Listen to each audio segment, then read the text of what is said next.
ప్రియులారా, బాగున్నారా? దేవుని వాక్యాన్ని క్రమంగా చదువుతున్నారా? ప్రార్థించుచున్నారా? నేటి ధ్యాన వాక్యము మత్తయి సువార్త 5వ అధ్యాయము 5వ వచనం. సాత్వికులు ధన్యులు, వారు భూలోకమును స్వతంత్రించుకున్నారు. సాత్వికమైన మనస్సు కలిగిన వారు ధన్యులని, వారు భూలోకమును స్వతంత్రించుకుంటారని ప్రభు చెబుతూ ఉన్నాడు. మనిషిలో సాత్వికత ఉండాలి. కోపము, ఆవేశము, దుర్మార్గత ఇవన్నీ మంచి లక్షణాలు కాదు. అవి ఉన్నవారెవరు కూడా భూమిని స్వతంత్రించుకోలేరు.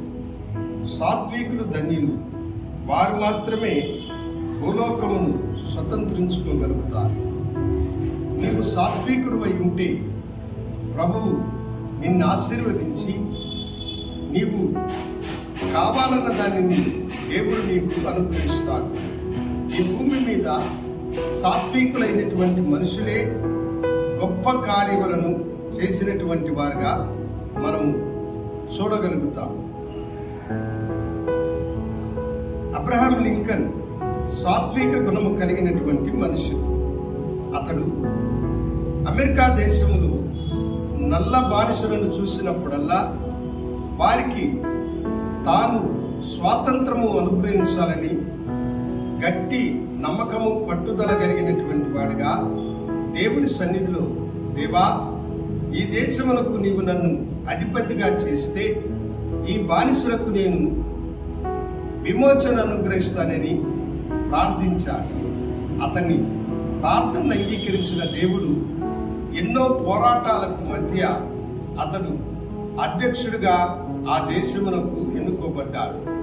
అతడు అధ్యక్షుడైన కొన్ని దినములలోనే నల్లవారికి వారి యొక్క బానిసత్వం నుంచి విమోచనను అనుగ్రహించినటువంటి సాత్వికుడైనటువంటి మనుషుడు అతడు.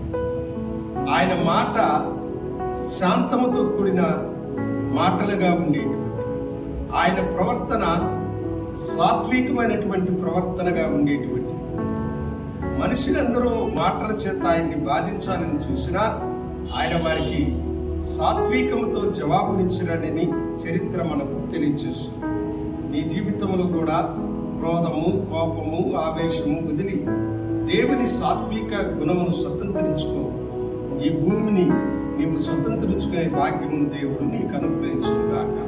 ప్రార్థించుకుందాం. ప్రభువా, శాంత గుణము బిడ్డలకు అనుగ్రహించి సాత్వికాన్ని ధరించుకునే భాగ్యమును ఇవ్వమని యేసు నామమున అడిగి వేడుకొంచున్నాము తండ్రి. ఆమేన్. శుభోదయం. ప్రభు మిమ్మల్ని దీవించును గాక. ఆమేన్.